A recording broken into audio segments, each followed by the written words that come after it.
Jamaah sekalian rahimakumullah, pada malam hari ini kita kembali akan membahas kitab Risalah Ahlus Sunnah wal Jamaah karya Hadratis Syekh Muhammad Hashim Asy'ari, yang pada malam hari ini sudah sampai ke fasal fi bayan iftiraqi ummati Muhammadin sallallahu alaihi wasallam ala salasin wa sab'ina firqatan wa bayani usulil farqid dhalah wa bayanil firqatin najiyah wa hum ahlus sunnah wal jamaah yaitu fasal yang menjelaskan tentang perpecahan atau terbelahnya, tercerai-berainya umat Nabi Muhammad sallallahu alaihi wasallam ala salasin wa sab'ina firqatan, pada 73 firqah, wa bayani usulil farqid dhalah, dan menjelaskan tentang cabang-cabangnya firqah dhalah yang tersesat, wa bayanil firqatin najiyah, dan juga menjelaskan firqah yang selamat, wa hum ahlus sunnah wal jamaah, mereka itu adalah ahlus sunnah wal jamaah. Jadi dalam kitab tersebut Hadratus Syekh Hashim Asy'ari menganggap penting atau mengharuskan beliau menulis sebuah pasal untuk disampaikan kepada kita bahwa umat Nabi Muhammad SAW nanti, bisa jadi sekarang sudah terjadi, akan terpecah menjadi 73 firqah, di mana beliau juga menjelaskan cabang-cabangnya firqah yang sesat atau pangkal-pangkalnya firqah yang sesat. Kemudian juga beliau menjelaskan yang satu itu adalah firqatun najiyah, firqah yang selamat, yakni ahlus sunnah wal jamaah. Pada paragraf pertama beliau menulis sebuah hadis, mencantumkan hadis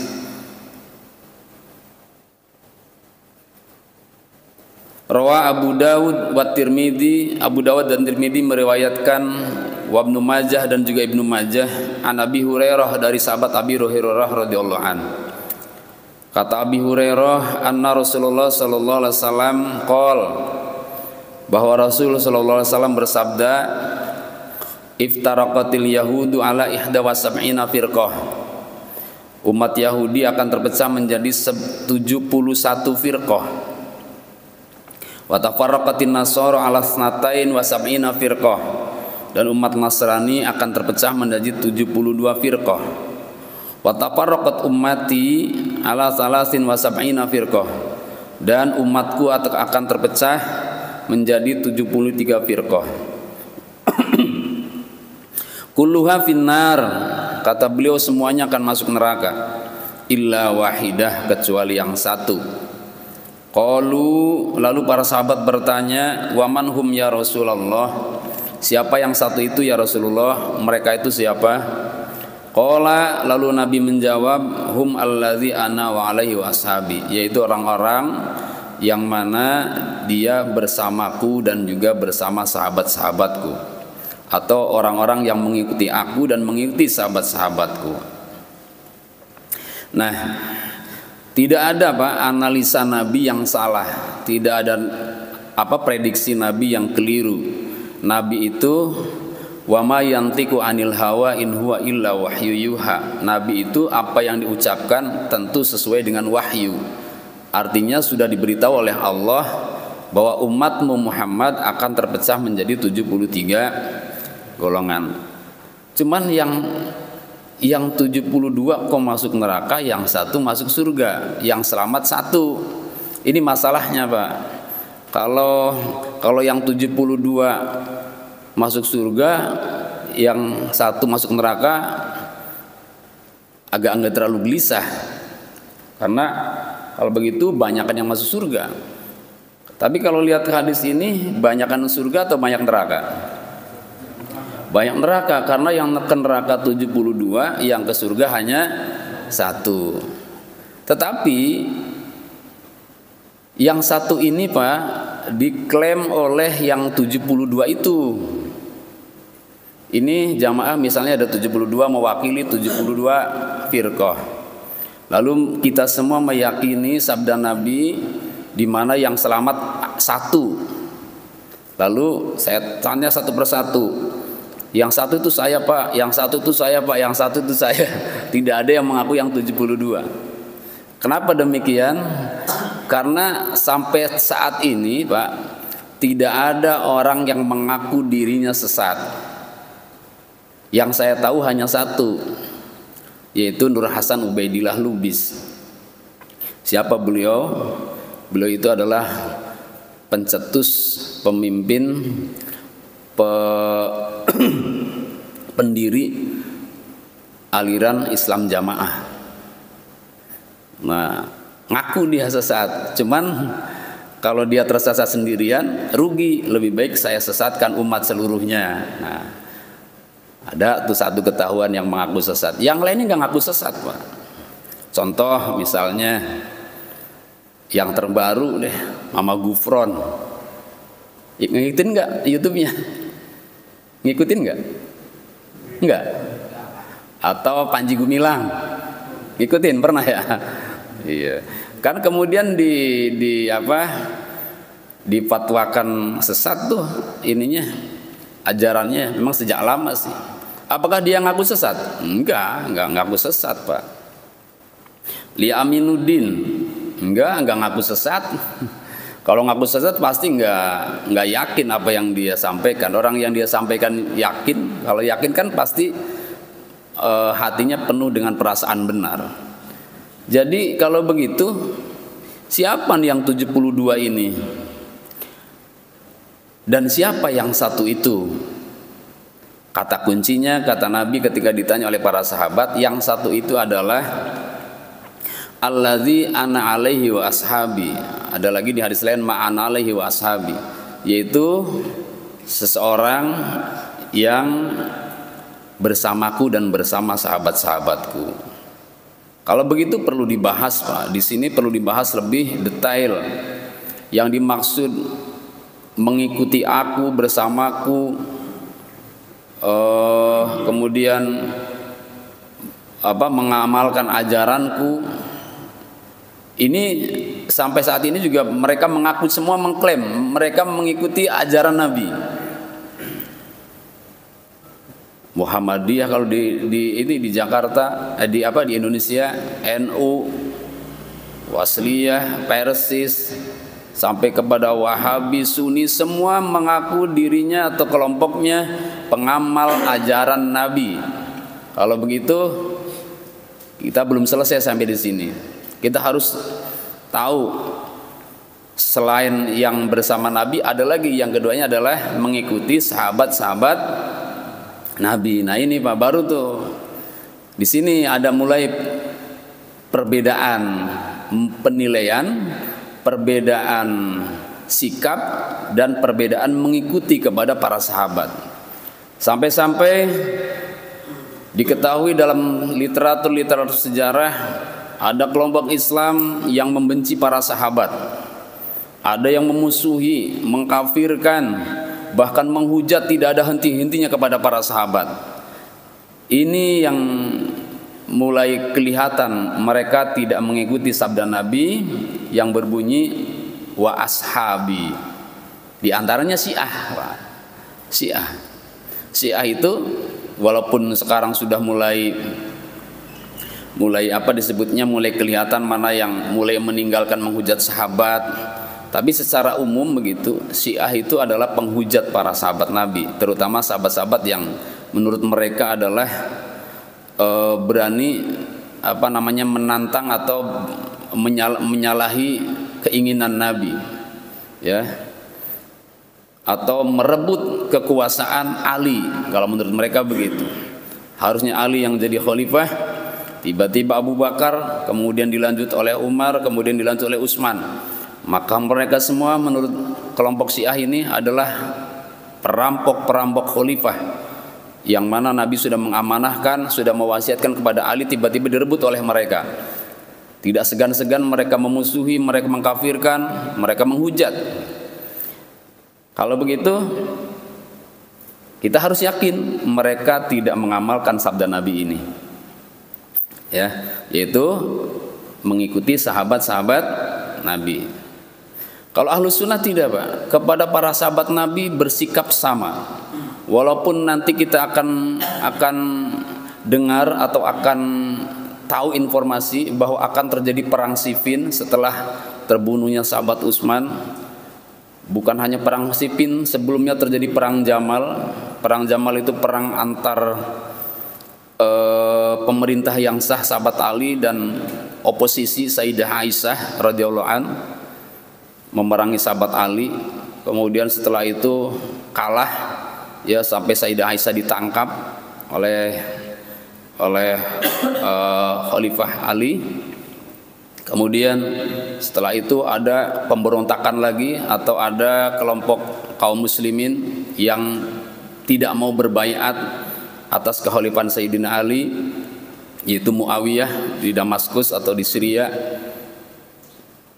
karena sahabat Ali tidak berani menangkap dan mengadili pembunuh sahabat Utsman. Karena sebab tidak berbaiat, maka kemudian sahabat Ali atau pemerintah yang sah akan memerangi mereka, kemudian mereka melawan. Nah, itu adalah peristiwa-peristiwa di mana para sahabat Nabi itu ada yang tidak suka, kita ini ada yang tidak suka, bahkan membenci. Ada yang biasa-biasa saja, suka-suka saja. Nah, itulah yang kedua, ini adalah tipe daripada firqah atau pengamal aliran Ahlus Sunnah wal Jamaah. Saya mau tanya kepada bapak-bapak nih, bapak-bapak cinta nggak sama sahabat Ali? Cinta ya, karena beliau sahabat juga, menantu sepupu juga. Sahabat, menantu, sepupu, khalifah, khulafaur rasyidin, babul ilm, apalagi itu banyak jabatan mereka yang disandangkan, yang digelarkan oleh Nabi. Kalau kita benci kepada beliau, itu bisa jadi, Pak, kita berefek kepada benci pada Nabi. Artinya nanti akibatnya buruk. Ya. Lalu kepada Sayyidah Aisyah kita bagaimana sikapnya? Cinta atau tidak? Cinta, Pak. Sayyidah Aisyah kan istri Nabi. Sudahlah istri Nabi, penghafal Al-Quran, kemudian wanita tercerdas, perawi hadis terbanyak, istri Nabi yang paling membuat Nabi senang, anaknya sahabat Nabi terdekat. Masa kita benci? Tapi nyatanya ada yang benci gara-gara memerangi sahabat Ali, Pak. Itulah orang-orang Syiah. Sampai ada peringatan menghujat Sayyidah Aisyah. Ada peringatannya, Pak. Kalau kita kan peringatan Maulid Nabi, ya. Kalau mereka ada peringatan menghujat Sayyidah Aisyah. Kata-katanya kotor semua itu. Kotor semua kalau ngerti, tapi karena banyak orang dari sana sih, dari Iran, orang Iran. Tapi dengar-dengar nih Iran nih mau menyerang Israel, yang mudah-mudahan aja jadi. Ya, gara-gara siapa Habib yang terbunuh? Israel. Ya kalau dalam hal kayak gini mah kita dukung, Pak. Ya. Tapi kalau dalam hal akidah ya jangan ikut-ikutan. Biarkan akidah berbeda, tapi musuh kita sama, yaitu Zionis. Nah, itu mereka, Pak, membenci Sayyidah Aisyah. Maka sikap kita selaku orang Ahlus Sunnah wal Jamaah lebih baik tawakuf. Tawakuf itu diam, tidak berkomentar. Tidak berkomentar. Ini berani-berani amat Sayyidah Aisyah kata menyerang sahabat Ali. Apa banyak, Pak, kaum muslimin yang terbunuh banyak dalam perang Jamal itu. Ditangkap Sayyidah Aisyah kemudian. Ya, karena termasuknya kalau menurut pemerintah yang sah itu pemberontak. Tapi pemberontakan yang dilakukan oleh Sayyidah Aisyah adalah dalam rangka menegakkan keadilan dan kebenaran. Ingin pembunuh sahabat Utsman segera ditangkap. Begitu. Kalau sudah ditangkap baru mau berbaiat atas kepemimpinan Sayyidina Ali. Sahabat Muawiyah kemudian Pak, contohnya lagi. Sahabat Muawiyah itu Pak, memang beliau ini anak dari sahabat Abu Sofyan bin Harb.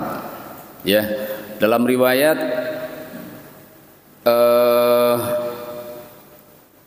siapa tadi? Muawiyah itu masuk Islam setelah tahun ke-8 Hijriah, saat Nabi haji ini umroh haji pertama ya. Nah, ada lagi riwayat yang mengatakan setelah Nabi hijrah. Tapi yang jelas sahabat Muawiyah adalah bukan sahabat yang pertama kali masuk Islam, yang masuk ke dalam kategori atau kelompok sabiqunal awwalin. Sahabat Abu Sofyan sendiri adalah musuh Nabi, Pak, yang membunuh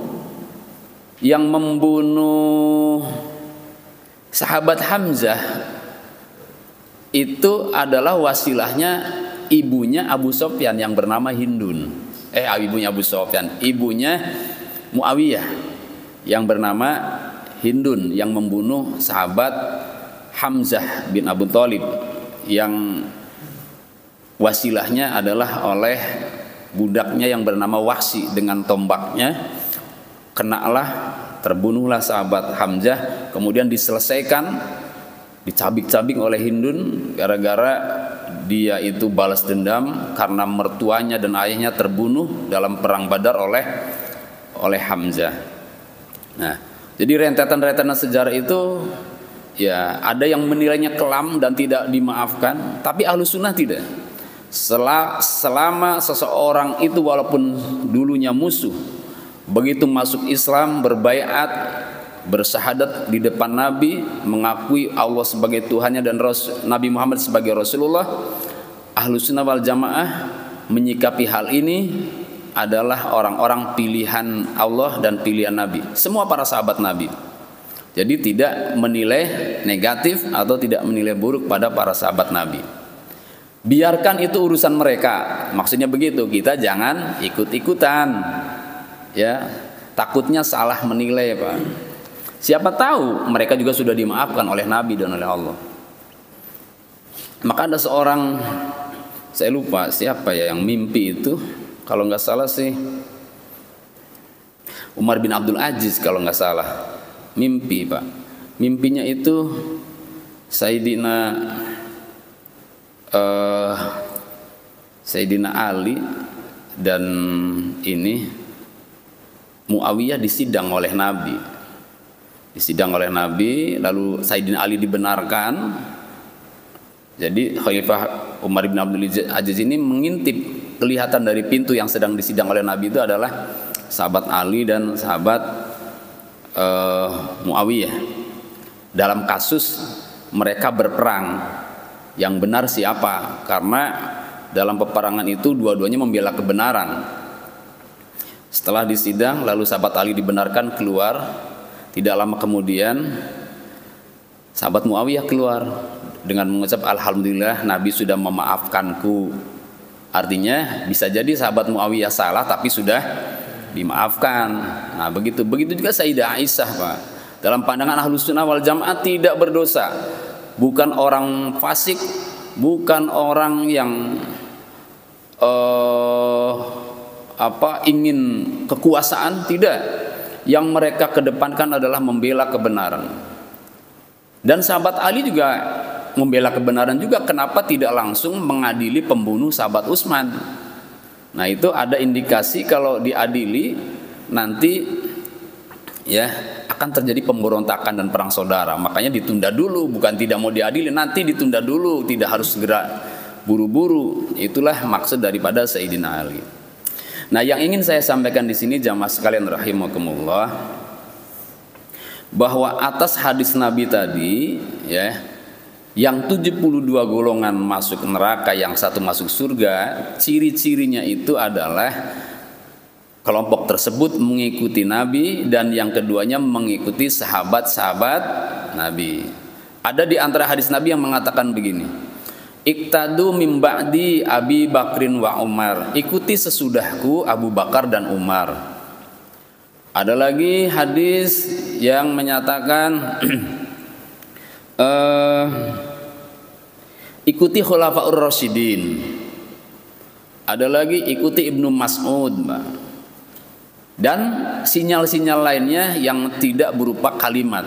Itu ditangkap oleh para sahabat dan para tabi'in, di mana sahabat harus diikuti oleh kita sebagai kaum muslimin. Jadi kalau begitu, sebagai Ahlussunnah wal Jamaah jangan serampangan, jangan sembrono, ikuti imam-imam, guru-guru kita, ulama-ulama kita dalam bersikap terhadap para sahabat Nabi. Itu kesimpulan yang pertama ya. Lalu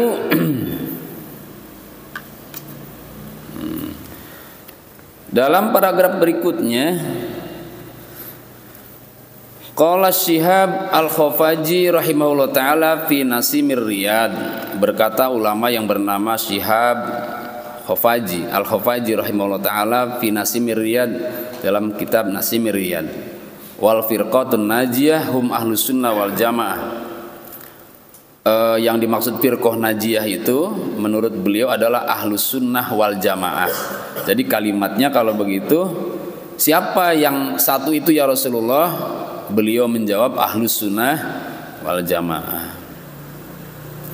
Wa fi hasyiatis Sanwani, dalam hasyahnya Imam Sanwani ala Mukhtasar Ibni Abi Jamrah, atas mukhtasarnya Imam Ibnu Abi Jamrah, hum yang dimaksud ahlus sunnah wal jamaah atau yang disebut ma'analihi wa ashabi itu adalah Abul Hasan al-Asy'ari wa jamaati ahlus sunnah wa immatul ulama.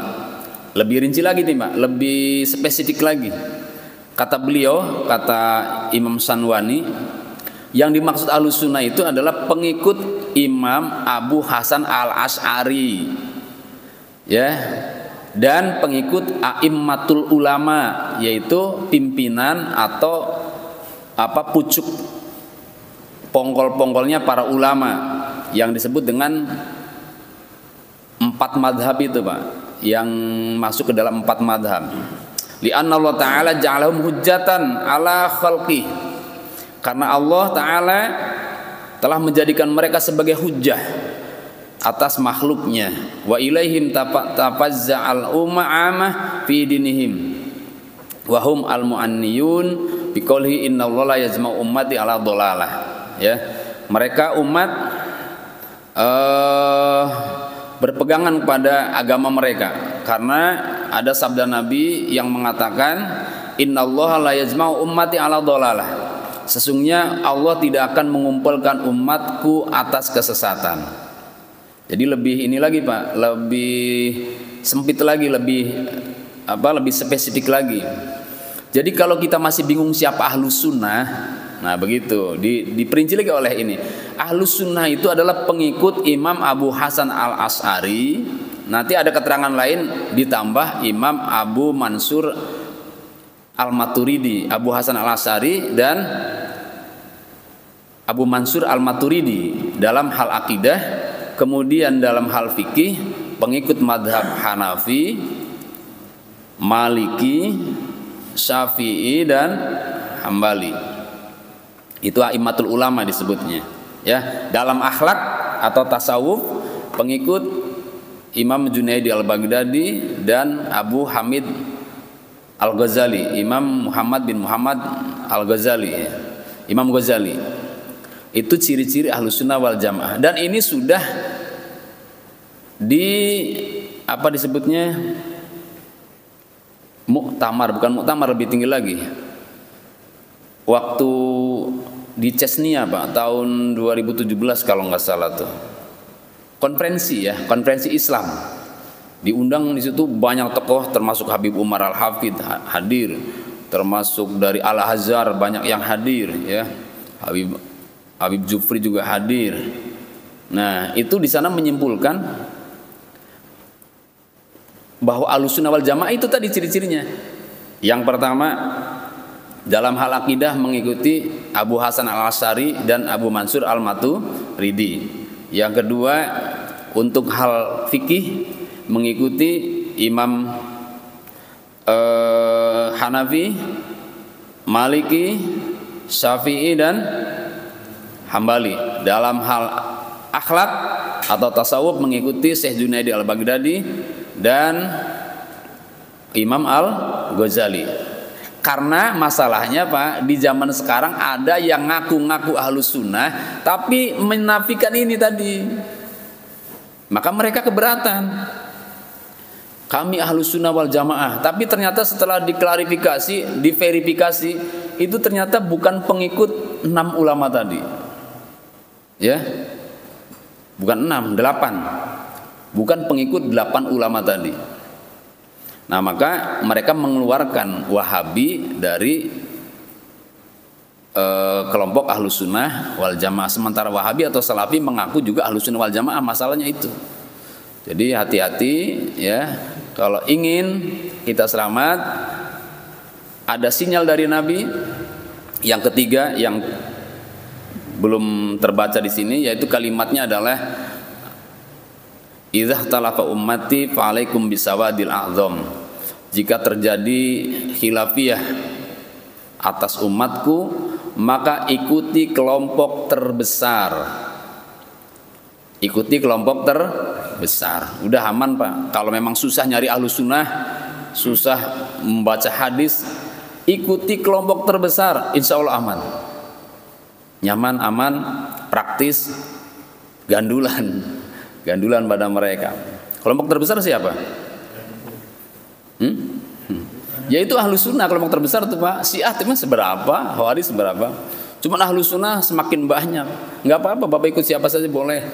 Ikut NU silahkan, ikut Muhammadiyah silahkan, ada Al-Wasliyah boleh, PRT boleh ya. Yang penting konferensi umat Islam yang telah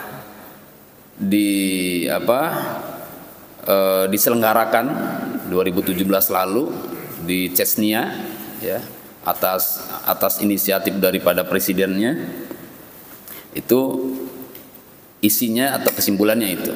Dan itu terbaru Pak. Sebetulnya dari dulu udah begitu.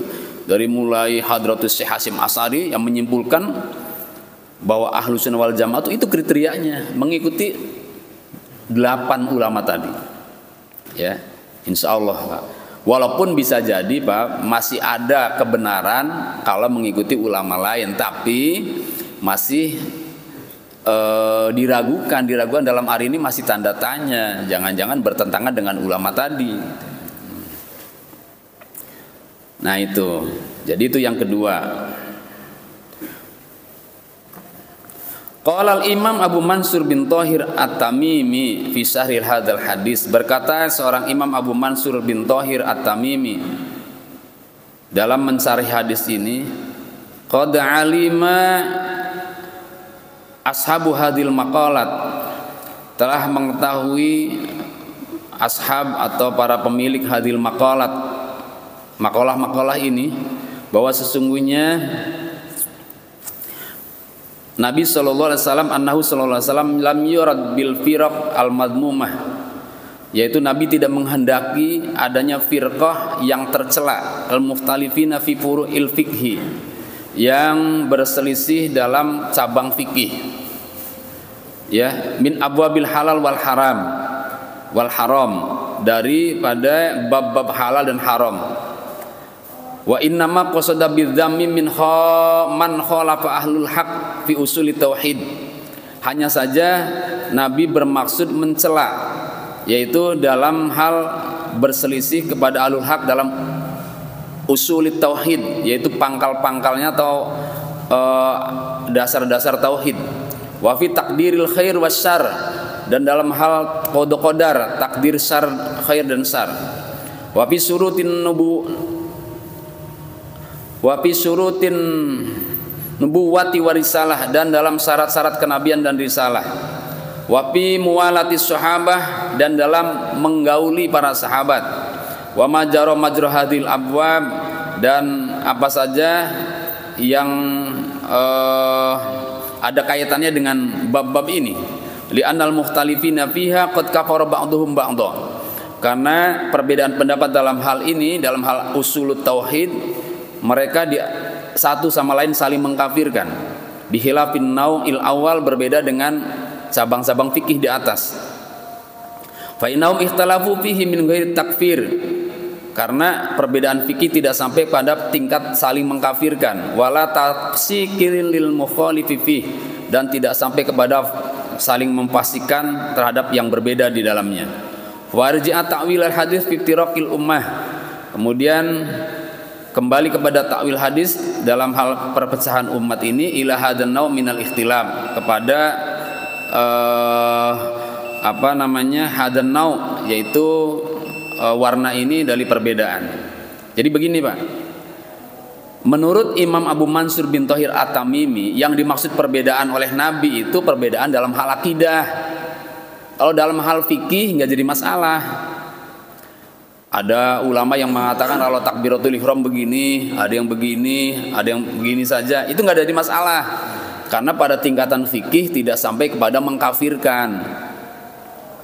Yang dimaksud oleh Nabi ini perpecahan atau perbedaan pendapat dalam hal usulut tauhid, atau disebut dengan akidah. Seperti apa? Seperti dalam hal menyikapi takdir itu khair wasyar. Menurut Ahlus Sunnah wal Jamaah, takdir itu khairihi wasyarihi minallah. Takdir itu baik dan buruk dari Allah. Nanti ada selain Ahlus Sunnah wal Jamaah, takdir itu yang buruk dari kita, kalau yang baik dari Allah.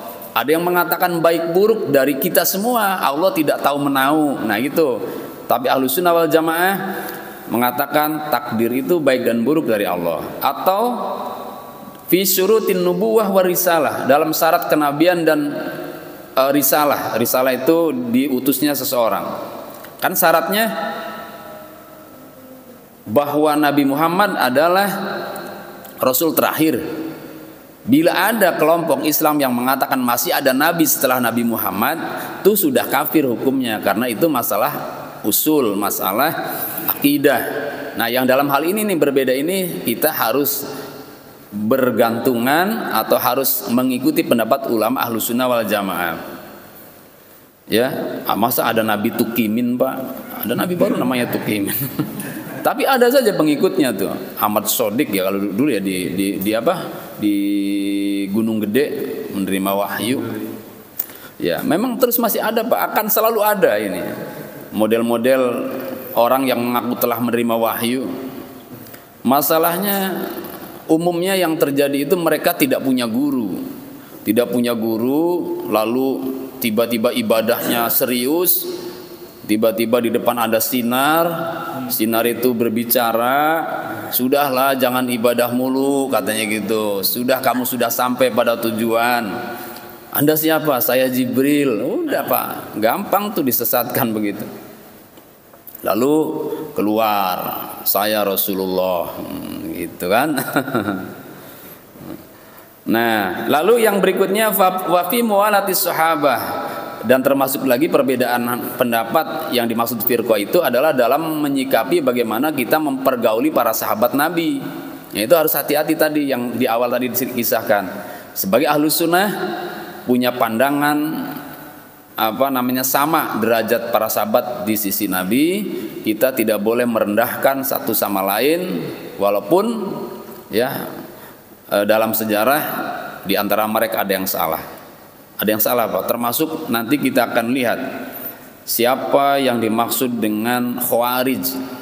Siapa yang dimaksud dengan Khawarij? Ternyata Khawarij itu adalah orang yang kelompok yang keluar dari barisan sahabat Ali, gara-gara sahabat Ali mau menerima tahkim, arbitras, di mana saat itu ya dari sahabat Ali mewakilkan kepada Abu Musa al-Asy'ari.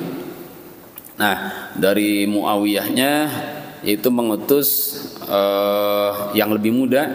Nah, kemudian di sana terjadi ada kecurangan Pak dalam menyampaikan pidatonya. Hingga terjadilah kemudian sahabat Ali diturunkan jadi khalifah, dan berlanjut khalifah dilanjutkan oleh sahabat Muawiyah. Sampai kemudian ulama Madinah, warga Madinah, umat Islam Madinah mengangkat Sayyidina Hasan, ya, tetap Sayyidina Hasan juga ditolak oleh mereka. Kemudian Sayyidina Hasan daripada perang saudara lebih baik turun, asalkan saat Muawiyah turun nanti gantinya adalah sahabat Hasan. Ternyata tidak begitu.